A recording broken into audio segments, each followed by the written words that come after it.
I'm sorry, so sorry, not sorry. I'm sorry, not sorry. Oops, I'm sorry. So sorry, not sorry. I'm sorry, not sorry. Oops, I'm sorry. So sorry, not sorry. I'm sorry, not sorry. So sorry. I'm sorry, not sorry. Welcome to the Unapologetic Love Podcast. I'm Joy, and I'm thrilled to have you join me for real, unfiltered conversations about self-love, polyamory, spirituality, and beyond. As your host, my goal is to create a space where we can explore all aspects of our identity and learn how to build healthy and fulfilling relationships with ourselves and others. Today, I'm excited to welcome Nina Gonzalez to the podcast. Nina is a creator and self-love coach who is passionate about helping others embrace their authentic selves. In today's episode, we'll be discussing the importance of self-love and authenticity in relationships and how to cultivate both in our lives. If you're looking to improve your relationships with yourselves, this episode is for you. So grab a mimosa, relax, and let's embrace our truest selves together. Hello, Nina. How are you? Hello. Thank you so much for having me here. You are very welcome. I know I'm like, I hope she says yes. I reached out to you when I was so excited that you decided to come on. So that's awesome. Thank you so much for saying yes. Oh, of course.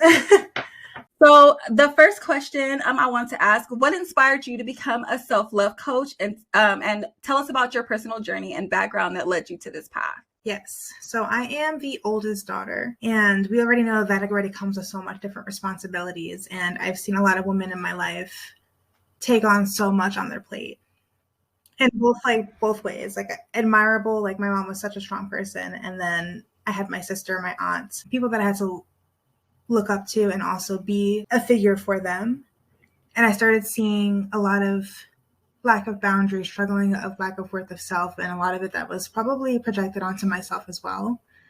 And when I started seeing my little sister struggling as the youngest sibling, she was only 10 years old already, starting to get into self-harm. And that's when I realized, I always gravitated towards helping others and supporting others, that I really wanted to create a space where that didn't have to get there. So when it came to my own journey in that, I've myself struggled with so much, struggling with my own self-identity, struggling with my worth and whether or not I was like a huge perfectionist too. So I was always wanted to be, everything had to be perfect. Everything had to be the way it needed to be. And yeah, I've always wanted to go above and beyond. And I created so many unhealthy relationships doing that. And I got into a lot of different spaces in my life where I was in narcissistic relationships and struggling with building myself back up, where I decided, I think it was about 2020, to really dig deep into my self-love, I think, because we were all secluded and had to start thinking about ourselves a little bit more. But that's when I really sat in and discovered this self-love certification program where I was able to dig even deeper and start my own path that I didn't really fully jump into right away. How do you differentiate yourself from other self-love coaches in the industry, and what sets your approach apart? Honestly, I strive to create such a safe space for others, and it's hard to be vulnerable. It's hard to sit with our feelings and to trust someone else to listen to you. Because at the end of the day, as a coach, like, we're listening. We're doing that way more than we are talking, trying to help others lead themselves to figure out their emotions and do so much inner bonding. Not only create that space, like, as a person is trying to get to know you, trying to get to know he's kind of like being your hype girl is what I say, because I want to call you out your shit too, because, we sit there prideful, and I want to be that person, like, you know what, I'm going to give you that honesty. I'm going to give you that space, but I'm also going to sit there and say, you know what, you also need to put yourself accountable too. Right. And I think it gets really difficult for some others who they don't, I wouldn't say hold accountable, but sometimes it's like, okay, sure, you can try that and see how that works for you, but try to coddle them with love and just be honest, because unfiltered conversations, what we look for. We look for other people that are like us. We look for other people that can support us and feel the way we feel. And if we don't dig deeper, if we don't talk to them as our true selves versus like this coded person, you're never going to have that relationship that you really want to dig and get that transformation that you're searching for. But again, their transformations also themselves, like, they have to put in the work. It's not all you. It's really all them. Because if you have someone that's not willing to change, you're never going to see those results. You're going to hit a wall. Yeah. Mhm. And like, I try my hardest to break down that wall because I know how difficult it is. I know how easy it is to push others away and, not really allow anyone to come in. And I think that's a lot of it has to do with energy too. Some people can just vibe, other people's can't. That's fine. And then not only do I do that, like I said, on a one-on-one emotional basis, I also like lead that into other aspects of like coaching, which I do through photography. So I'll do portraits of others as well, trying to fight battles with their body. And like I photographed, a mom that had just had a baby and she wanted to feel like sexy again. And I had sessions where, she was literally crying, saying, wow, I didn't realize like I can look that way again. Mm-hmm. Because you don't recognize and you think about your body and other aspects, because there's different buckets of like self-love. There's like, physical, emotional, mental, spiritual. Right. But in that aspect with photography, it gets very personal because this is who you are. This is something that you're embracing every single day. It's something that you look at every single day in the mirror. And it's something we struggle with because there's so many outside regiments like society and magazines, the culture that makes us judge ourselves so hard. And it's like, why are we so shameful for just living in our bodies? Especially with with the culture right now being the not that there's anything wrong with it, but the not so natural bodies, like going to get cosmetic surgery, people who can't afford that, or even the ones who don't want to go through that. Like it kind of like sucks. It makes you feel like you're not as beautiful, especially since those women get so much attention. Yeah. And then that's what we look to. Like we start scrolling and we start seeing more of it and we start seeing those affirmations and we're like, wow, I don't have that affirmation. So we started to, start losing ourselves because we want to portray this image versus just like, no, I can accept my body in all different forms. I can accept my body through its different traumas. Like I was in a really bad car accident a few years ago and recently, and it did so much harm on my body. And I got so hard on myself because I couldn't do the same things that I could do before. And I'm so young. I was 24, 25, and I felt like I couldn't walk from like here down the street because my back would just start hurting. I couldn't paint like I used to because if I stand there for too long or sitting there for too long, I had to stop. I had to go rest my back. I couldn't work on my feet for more than 2 hours, and I gained so much weight, and I started to get into myself. Like, dang, this is where I used to be. This is where all these different hobbies that I loved and enjoyed, I can't do that anymore. And instead of realizing that, yeah, my body has went through trauma and I have to now heal it and get it back there, I can't just expect my body to jump back like that. I have to work on it. I got hard on myself. I just sat there. I let it further and get worse versus loving my body and be like, okay, my body has changed. I forgive you for doing this, but you're also so strong and so resilient, and we're going to get you back to where you should be. Exactly. I do that one-on-one coaching where I dig deep, but then also, like I said, I do it in a lot of creative aspects as well. I work special for the external work and looking at their body, looking at their inner bonding, because I feel like emotions not only have to deal with our inner self, but it also works with our outer self as well. Yeah. And I like to utilize both my creativity and my mind to kind of counteract both those things if people choose to. That way I can cater to those who just want that one-on-one virtual coaching, or others are like, you know what, I would love to dig a little deeper and go now to the external aspect of self-love. Right. I thought that was awesome because I've never seen that. So I thought that was a very unique service that you offer. I thought that was dope.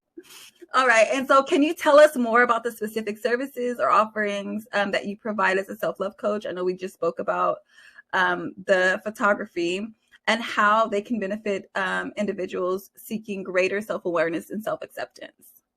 Yes. When I go into my one-on-one just emotional guidance coaching where we do virtual sessions, I have a 6-month package where I'll sit there and we'll do virtual sessions back and forth. I have gratitude journals that I love to incorporate into their daily or weekly lifestyle to kind of force, the person to look in and hold some accountability, because we can think and we can meditate, but writing that physical down, being able to work with and come talk about it again can be something kind of more fulfilling to reflect on when it's written on a piece of paper. It kind of just makes it real. And then that's where I'll be able to work one-on-one and be able to hold them accountable and sit there and go through different aspects of self-love. So we have self-forgiveness, we have self-trust, we have self-care, we have self-acceptance, the ultimate like tier that I think that we get there, where we finally realize and recognize, this is where I was, this is where I am, this is where I'm going to go. And understanding that sometimes we have days that fall back. And then when we get into that photo package too, I've done sessions I do sessions, where we'll sit and have like a nice little coaching one-on-one right before starting digging deep into those limiting beliefs about our body, ourselves, what we're, insecure about. And then that's where I can start catering that specific time between us, to cater to those needs and do some work where it kind of replicates those insecurities, but also not replicates, but, reflect them in a more beautiful light. It's just really fun because I work usually a lot with more photography clients, and I think it's very interesting because I feel like it's more difficult to get someone in front of the camera, but it's a lot of fun because I try to make it fun where I'll curate playlists according to that person. Like we'll have a consultation prior and kind of talk through what they kind of like, what makes them feel like a badass, what makes them feel like sexy, what kind of artists they like to listen to, because that kind of gets you in the vibe too. It almost makes it feel like a music photo shoot, like this is for me, this music is about me. We just vibe together. And then I have sessions also where we'll do just that. And then we'll also have some accountability 2 weeks down the line. Like maybe I'll assign you a self-portrait to do. That way you still fulfill those needs of like, I want a beautiful photo of myself so I can feel beautiful, because sometimes we love that. That's okay. It's like seeing a sunset and you're like, you know what, that's beautiful. I'm going to take a picture of it. You want to reflect that. But then I'll do session accountability for those and have a couple sessions afterwards. So it's really all curated for the client, depending on what they're looking for. And I try to mold for them. All right. And so can you tell us more about the specific services or offerings that you provide as a self-love coach? I know we just spoke about the photography and how they can benefit individuals seeking greater self-awareness and self-acceptance. Yes. When I go into my one-on-one just emotional guidance coaching where we do virtual sessions, I have a 6-month package where I'll sit there and we'll do virtual sessions back and forth. I have gratitude journals that I love to incorporate into their daily or weekly lifestyle to kind of force, the person to look in and hold some accountability. Because we can think and we can meditate, but writing that physical down, being able to work with and come talk about it again can be something kind of more self-fulfilling to reflect on when it's written on a piece of paper. It kind of just makes it real. Right. And then that's where I'll be able to work one-on-one and be able to hold them accountable and sit there and go through different aspects of self-love. So we have self-forgiveness, we have self-trust, we have self-care, we have self-acceptance, the ultimate like tier that I think that we get there, where we finally realize and recognize, this is where I was, this is where I am, this is where I'm going to go. And understanding that sometimes we have days that fall back. Yeah. And then when we get into that photo package too, I've done sessions I do sessions, where we'll sit and have like a nice little coaching one-on-one right before starting digging deep into those limiting beliefs about our body, ourselves, what we're, insecure about. And then that's where I can start catering that specific time between us, to cater to those needs and do some work where it kind of replicates those insecurities, but also not replicates, but, reflect them in a beautiful light. Yeah.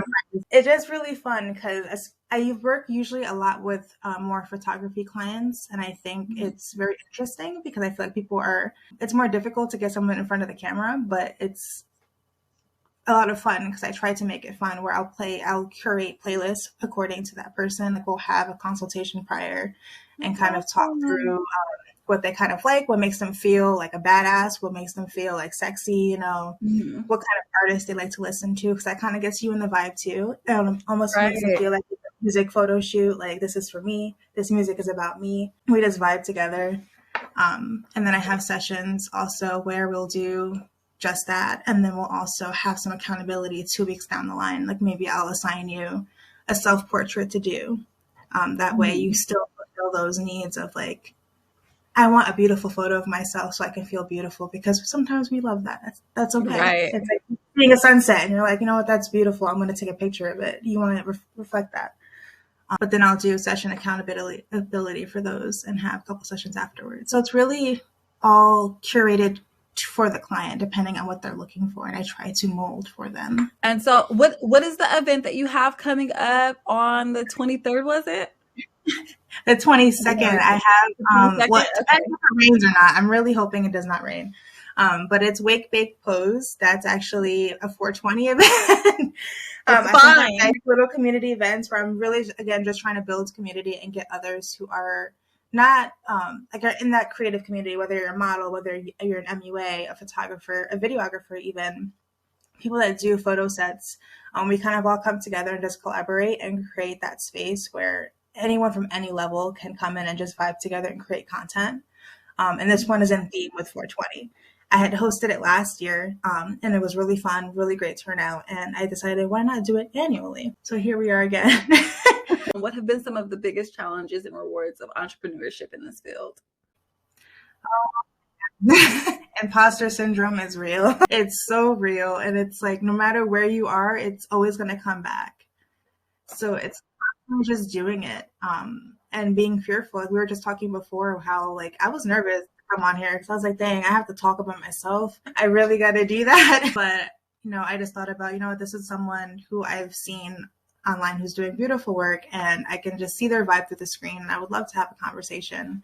And remember that's what it is. It's a conversation. Not only is it, that back and forth. So it's just not challenging. It's going through those bumps and just being like, what, there's a lot of things that I'm going to come across that it's not going to be perfect. There's things that I've never done. Of course, I'm not going to be perfect first time around, but as I do it more, as I go on live more, as I do podcasts more, as you do different things, you're going to become more confident. And, I started this because I wanted to spread love. I wanted to be able to create those spaces for people, because at the end of the day, we're only here for one life or whatever it is that you believe. And why not make the most of it in spreading love and learning how to love yourself and who you are and living in your most authentic self versus living for what others want. Like, why would you want to do anything else but that? Exactly. I told you what I had to do to get the podcast started. I had to put the date out, because when I tell you like imposter syndrome was kicking my ass, it kicks my ass. Like, so, because I'm brand new at the whole coaching thing. So, and I'm like, will people believe me? Will people like me? It sets in. I literally just had to push the date out, put the date out, and just go with it and hope, pray that everything turns out right. So trust me, we're here with that. And sometimes it creates beautiful things, No, this is true. This is true. I think the best things that I've done are when I like just do it. Yeah. And that's pretty much how that event went last year. I was like, no, I wanted to do it. Let me think about it. Let me make the flyer. I posted it. I was like, well, now I got to do it. People said yes. People see it. People are coming. Like, it's done. So how has your personal journey towards self-love impacted your work as a self-love coach? And what are some of the key takeaways that you have integrated into your coaching approach? In the beginning of my coaching, it was so hard because you want to appeal to the masses. And then you learn very quickly, it's not easy to do that. You're going to find your tribe that you can vibe with. They're going to come and attract to you. So it was getting really nitty gritty to who I was looking for. And I had to think about my own life at that point, because it just makes it easier also to be able to talk about something that you have personally experienced yourself in, and leading others that have been in those similar suits. So when it comes to my coaching, I have, in my personal experience, I was talking about before that I'm the first daughter. I am the oldest. And with that came so many different responsibilities where I was trying to be like the second mom. I had younger siblings that I wanted to take care of, and dealing with the perfectionism, dealing with having to just say yes and appeal to your parents just for one, to create the emotion balance, because emotions were everywhere in my house. We didn't talk about things, but we'd be angry or whatever the case is. And having those conversations with others wasn't easy. It wasn't easy to be vulnerable. It wasn't easy to be able to just express yourself and feel safe doing so without someone lashing at you or saying you're wrong. You shouldn't think that way. So sitting there and being able to validate and heal my inner child and what I would have wanted growing up has helped me lead my clients that way. Where it almost kind of, I think in a way, I kind of get into my mom aspect or my mom role and sit there and just nurture and cater, because when you're feeling things, you can't sit there and tell someone you shouldn't feel that way. It's okay to feel that way. And we can still work through that. And we can still figure it out. And we can still ease ourselves and understand that even though it's cloudy right now, even though it's rainy, it's going to get sunny. We're going to see rainbows. And this is only temporary. So I think just realizing everything that I would have loved, I think that has led me to nurture my business in that way. And I think it helps me connect with it even deeper, because I'm providing the service of what I would have loved and also healing myself in that aspect at the same time. So I think like with that, my coaching like grows and style changes probably like with what I need, because there's a lot of healing conversations, not only for the client, but it can be for yourself too, talking through that, because you be going through some stuff too, and you have to talk through it. And sometimes you have someone that's going through that same thing, and you're like, well, now I'm going to have to deal with these emotions later. And I think that has really just like been where I am in my journey. One question I didn't ask and just popped into my head: what does the hype girl lifestyle mean?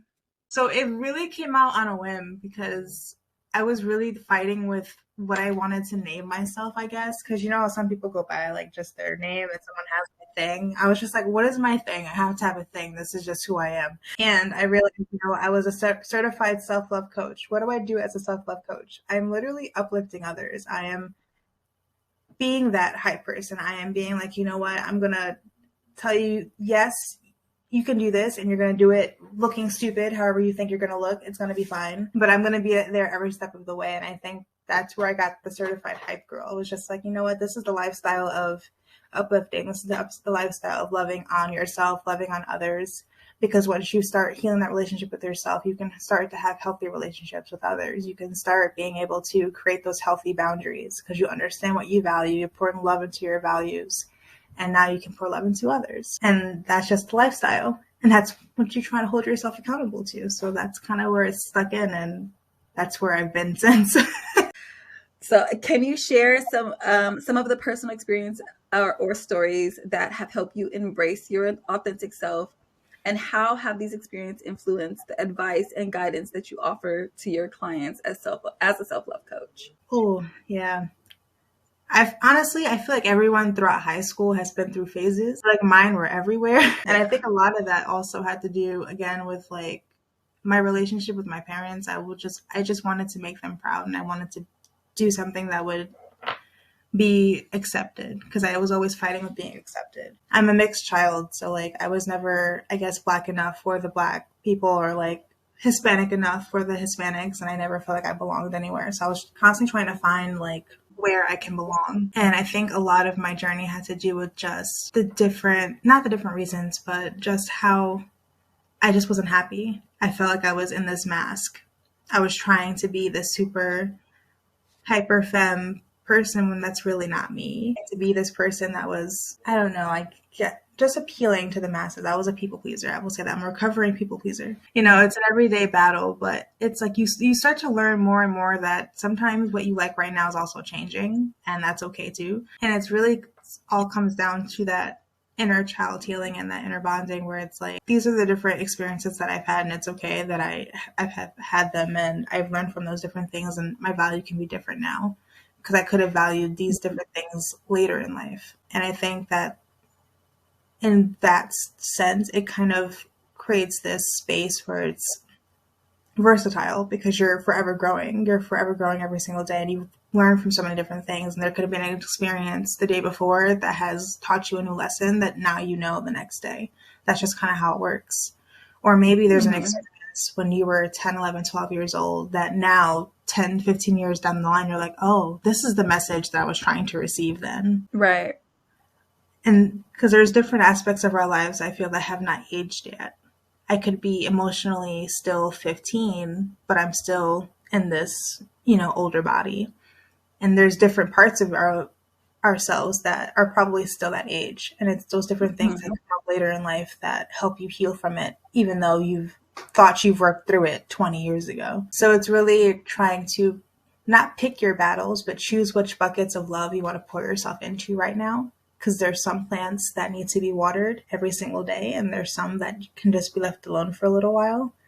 So I think trying to create a balance where people don't feel like they have to heal everything all at once, because you're forever healing. You're never healed.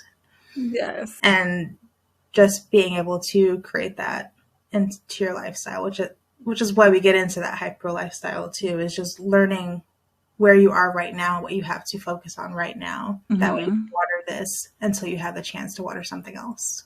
You're so awesome. You have no idea. I'm shaking my head and nodding. We're so much alike, but we'll get into that conversation another time. It's, in your opinion, why is self-love an essential aspect of building and maintaining healthy relationships? And how can individuals cultivate a strong sense of self-love within themselves? It's learning to have those uncomfortable conversations, because there are going to be times where you want to avoid something so much, and there gets to a point where you can't avoid that anymore. You have to have that conversation, because you're not setting a boundary, you're just walking around it, and you're going to have those uncomfortable conversations. You might have to tell your parent or partner or friend, you can't do this. This makes me feel this way, and if you continue to do this, I will no longer be here. Or whatever that boundary may be. You have to protect your energy. Protecting your energy is so important. And it doesn't mean that you're mean. There might be times people may they think you're mean, that you can't control their emotions. You can't control what they feel. You can only control yours and your behaviors and your actions. And understanding when you set boundaries, people are probably not going to be too happy. They're probably going to be upset. They're probably not going to talk to you for a little bit, or they're going to give you silent treatment, whatever the case is. But you have to protect your energy, and you have to understand, I might not have time for this right now, and say no. You don't have to give reason. I'm sorry, I can't do that for you right now. I'm sorry, I can't talk about that right now. I'm sorry, I will not talk about that. whatever it is, you have to feel those unpleasant emotions, because if you don't understand your emotions, your body, the way it reacts, the way it does things, you're going to react in a way that is impulsive. And it's going to probably happen later in life. Like, you're never going to be perfect. You're continuously working through these different things. But to sit in those emotions and feel that maybe your throat is getting choked up, that means you have things to say, but you're holding your tongue. Maybe your hands are getting really clammy and dry because you want to escape. You want to run from this situation, but you have to sit here right now. You have to deal with this right now. And you can still be calm. You can still focus on your breath and get grounded, so you can react in a way that is true to you. Because if we react impulsively off of our emotions, anything can happen. Sometimes that's okay. But you got to be controlled sometimes, because once we start understanding that, okay, we're upset, but I don't have to lash out. I don't have to scream to get my point across, because we get defensive. We get that way. So it's understanding and feeling those unpleasant emotions so you don't react in that way. And sometimes you may, and that's okay. Recognizing those values that we talked about and getting those healthy boundaries, I think those are like the key components, because it all has to do with inner bonding and learning about yourself and healing those different aspects of you, so you can know your different emotions, know how you are when you're angry, know how you are when you're sad, know how you are when you're happy, shy, nervous, whatever the case is. So you learn how to work through that and step into those uncomfortable places. I know. I think that's one of the areas that I struggle in the most, is setting boundaries. Because I'm so afraid that people are going to be upset with me, and I don't want them to be upset. Or I think my thing is always like, dang, I don't want them to feel that feel like I'm just acting funny. When who cares? Like, because I'm feeling away, and I mean, if I let them know what's going on, then it's not really who cares. But if I let them know what's going on internally, then whether they understand or not, they know that it's because of this. This is, as long as I communicate. What's the problem? I mean, if they get upset after I've communicated what this does to me, then there's nothing I can do about that. But I shouldn't have to suffer in silence just because, people are going to get upset. And that's hard. It is. It really is.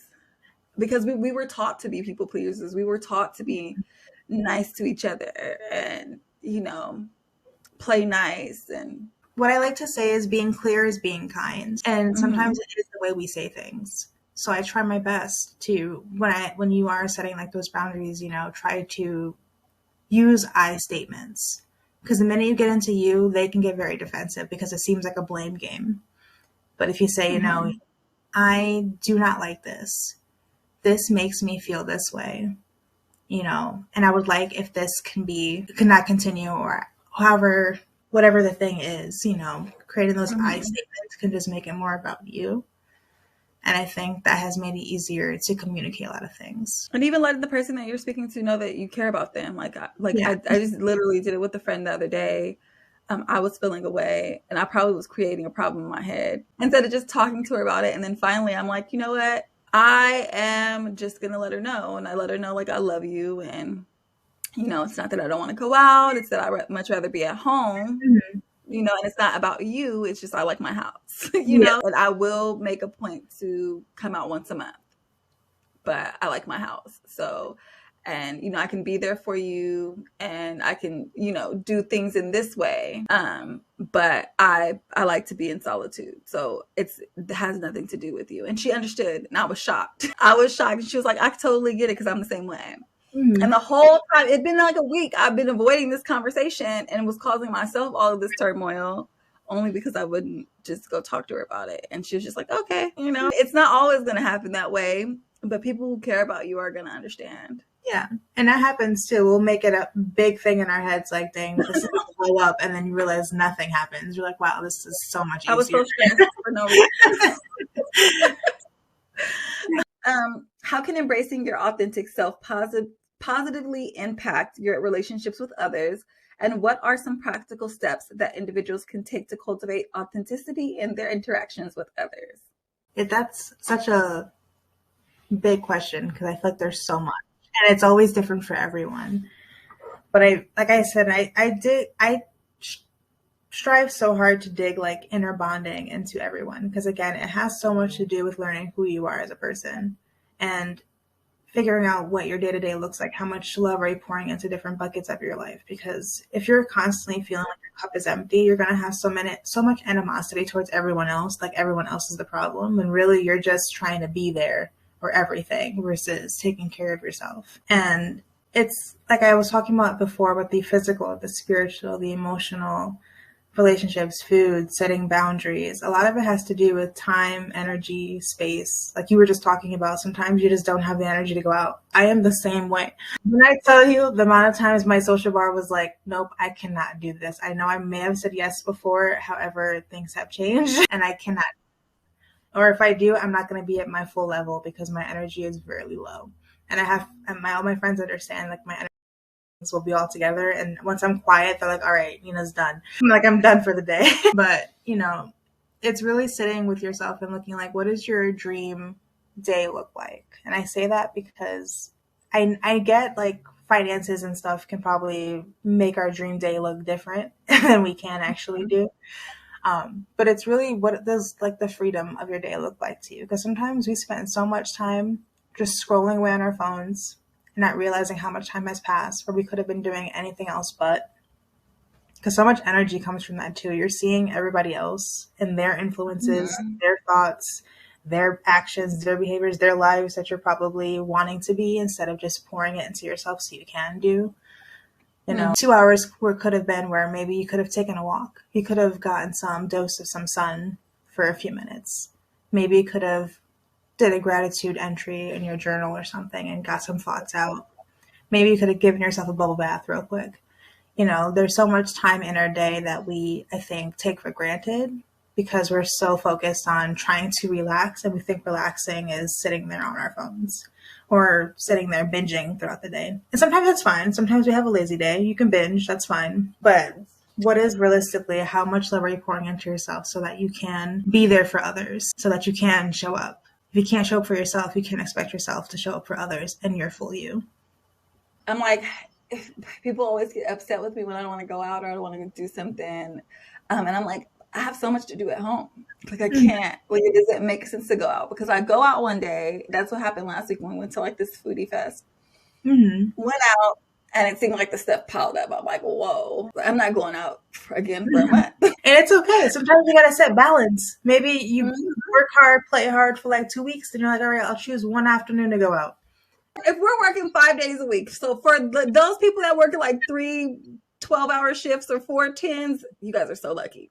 But for the ones that work 5 days a week, I need one day to just lay down and like rejuvenate. That's it. I don't want to do nothing. Like, I don't want to plan nothing. I don't want to do nothing. I think we need one day to rejuvenate, one day to play, and then one day to just like do house things. We should definitely have 2 days off. I agree. I'm like, I would much prefer. I think that when I had 4 10s, I felt the work-life balance. Like I could feel it. But that 5 8-hour shifts, I don't know who thought of that, but I don't like them for it. What are some practical tips or exercises that listeners can implement in their daily lives to cultivate a strong sense of self-love and authenticity in their relationships? And how can these practices lead to more fulfilling and meaningful connections with others? It goes a lot into what I was saying, where you're spending intentional time for yourself. I mean that wholeheartedly. Like, every single day might look different, and it might look different for everyone.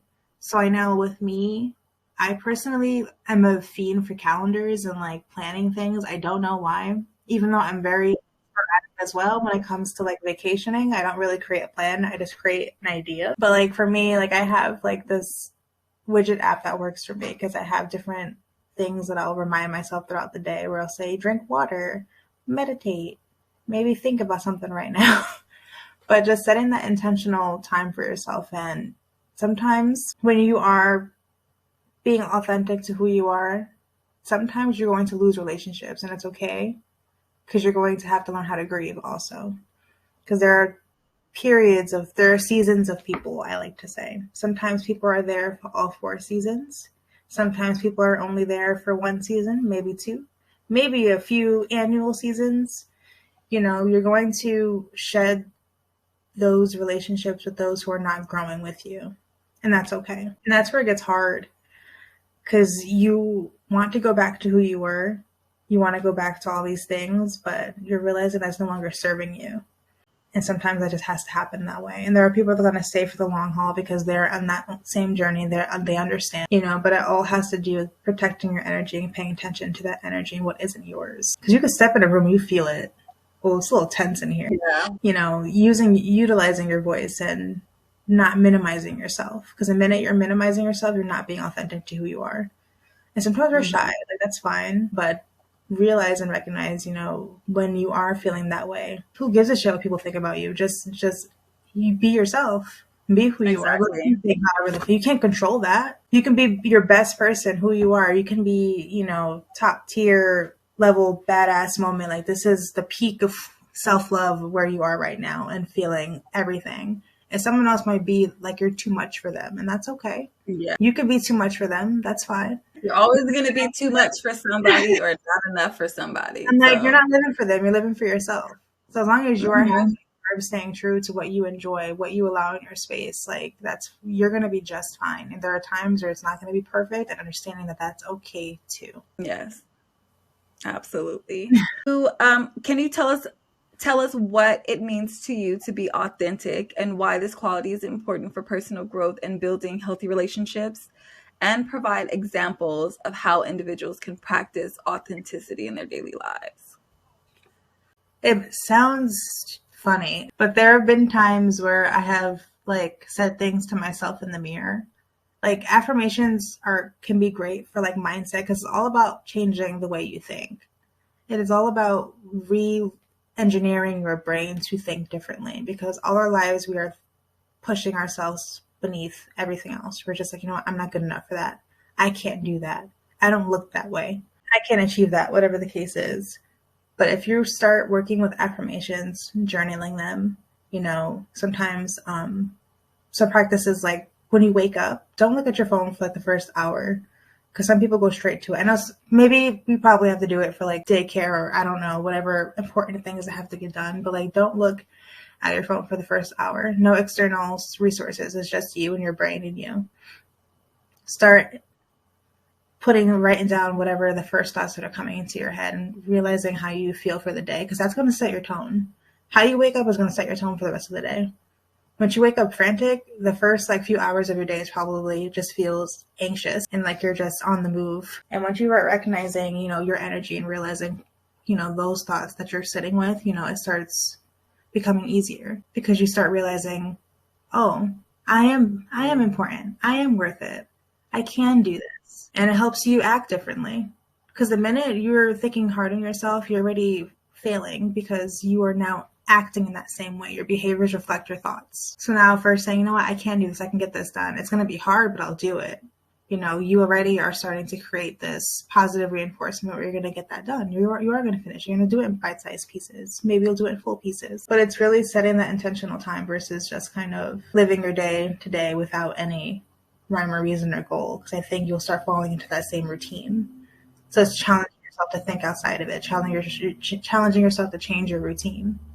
So how can these practices lead to deeper connections and greater fulfillment in their personal and professional lives? For personal, it's going to create such deep, intimate, I think, relationships because once you get into that era where you can have those hard conversations, where you can set boundaries with each other and still grow with each other, there's a whole different sense of relationship there. It's no longer like friendship. It's almost like family. Right. You're so vulnerable when you're creating this space where it's safe to talk about our emotions. It's safe to talk about what we're feeling and respect those different things. And now we can grow together and still respect that. That's beautiful. Right. And when you get into that professional aspect, you're able to still coach and uplift others because you're able to be vulnerable, because you know how to communicate. Because at the end of the day, it has so much to do with communication when it comes to relationships. There are so many different things that are read wrong. There are so many different things that are left unsaid, or it's things that could have been said differently that ruin or break or create relationships. It just all has to do with communication. When we learn to cultivate that in a professional workplace, you create a space where people want to work for you because they're learning who you are as a person, just because you're just talking to them, you're giving them the time of day, you're being true to yourself as a person. Professional lingo can be really just passive aggressive, and I hate it. Right. Sometimes you have to talk that way in emails and stuff like that, but whatever. But when it comes to that face-to-face, personal connection, it just creates a whole different ball game because you're creating those intimate spaces where people want to work with you. And what are some common challenges that individuals may face when trying to embrace their authentic selves? I think we talked about one of them is people being upset with you. And how can they work through these challenges in order to live more authentically and cultivate healthier relationships with themselves and others? Yes. I know we talked about a little bit about people are going to be upset with you. Let me tell you, people are going to be upset with you. People don't like being told no. I don't like being told no, but I got to be told no sometimes. So it's just sitting with that guilt because you're going to feel guilt, and that's okay.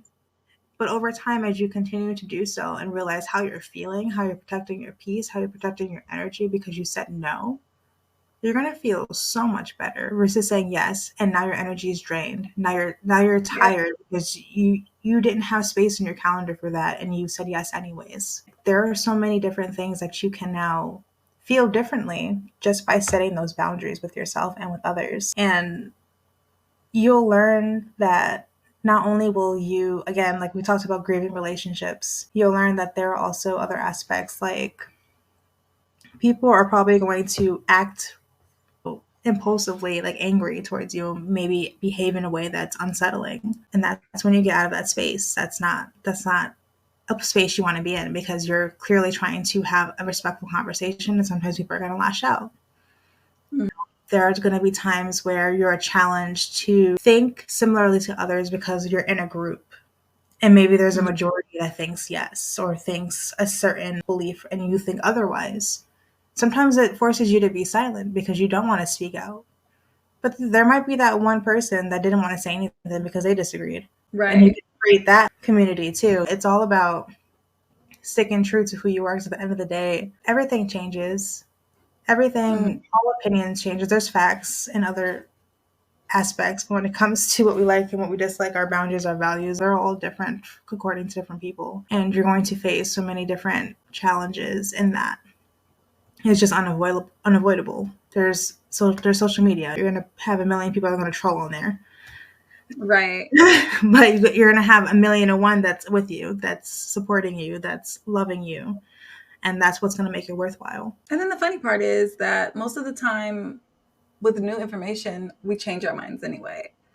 We're constantly growing, we're constantly changing. I don't think the same way I thought last year or 2 years ago or 3 years ago. My thoughts, I think, have improved. And we're going to fight it because there are going to be so many times we feel confident. There's going to be that little guy in our head, hey, I don't think you belong here, but there's big enough space for all of us, and there's a tribe for every little thing.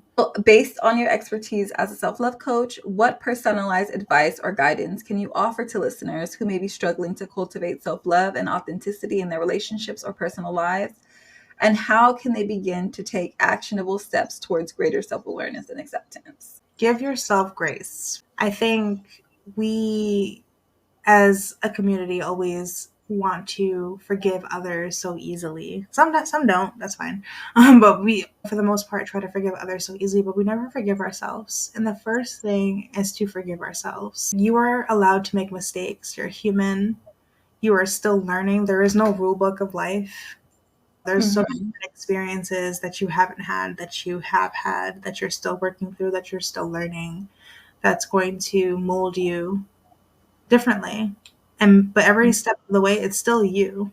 There may be parts of you that you are not proud of, and that's okay. But you need to forgive yourself for those parts in order to get through them and heal yourself and get better. Because when we get stuck into this ever-ending loop of, oh, I shouldn't have done that, I shouldn't have, I couldn't have, we get stuck in this mindset that will never change. Once we're able to forgive it, we can accept that part. Like, yeah, I'm feisty. I can have an attitude, most definitely. But I know that is who I am, and I know that is a part of me, and I'll apologize for it sometimes. Sometimes it's warranted. Right. But accept that that's part of who you are too. And that way you can learn how to work with the parts of who you are. Give yourself something. Like, treat yourself. Fill up your cup. Give yourself some gratitude. Be grateful for what you have. Be grateful for where you have been. Be grateful for what you will have. Because everything is in your hands as long as you believe that it is. Because the world is all up for grabs. Everything is energy. Everything is just yours to have as long as you allow it. And then trust yourself that you'll get there, and then continue to hold yourself accountable, because accountability comes with so much. Because you can get your mindset there, you can give yourself the affirmations, but you have to put the loving action in order to create the change. Yes. Well, this was exciting. For one, I want to thank you so much for coming to speak with me today. We definitely have to keep in touch. I love your energy. I feel like we have a lot in common. I think you're an awesome person, and I really thank you for being the first guest on my podcast.